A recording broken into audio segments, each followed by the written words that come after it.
గత బడ్జెట్లో నిధులు కేటాయించి కూడా ₹1 ఖర్చు చేయని పథకాలను మళ్లీ ఈ బడ్జెట్లో నిధులు కేటాయిస్తే ప్రజలు ఎలా నమ్ముతారని మాజీ మంత్రి ఎమ్మెల్యే హరీష్ రావు ప్రశ్నించారు. రాజీవ్ యువ వికాసం పథకానికి గత బడ్జెట్లో 6,000 కోట్లు కేటాయించి ఖర్చు చేయలేదని, అలాగే ఇందిరమ్మ ఆత్మీయ భరోసా పథకానికి గత 2 బడ్జెట్లో నిధులు కేటాయించినా అమలు జరగలేదని విమర్శించారు. ఇప్పుడు మళ్లీ అదే పథకాలను నిధులు కేటాయించడం ప్రభుత్వ వైఫల్యాన్ని చూపుతుందని అన్నారు. గత బడ్జెట్లో పథకాలు పెట్టి నిధులు ఖర్చు చేయని పథకాలకు తిరిగి మళ్లీ ఇది ఈ బడ్జెట్ లో కూడా అవే పథకాలు, అదే నామస్మరణ, అదే కేటాయింపు. ఎట్లా నమ్మాలి? పోయిన బడ్జెట్ లో రాజీవ్ యువ వికాసానికి 6,000 కోట్లు పెట్టామన్నారు. 6 పైసలు కూడా కట్టమాడింది ఈ బడ్జెట్ లో.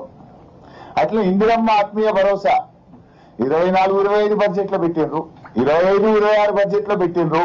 ₹1 ఇవ్వలేదు, 1 పైసా కూలీలకు అందలేదు. మళ్లీ ఈ బడ్జెట్ లో అదే చదివిండు బట్టి.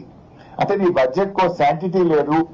బడ్జెట్ అనేది కేవలం అంకెలు, మాటల గారడిగా మార్చింది తప్ప మీ కేటాయింపుల ఖర్చు విషయంలో ప్రజలకు పథకాలు అందించడంలో చిత్తశుద్ధి లేదు అని అర్థమైపోయింది.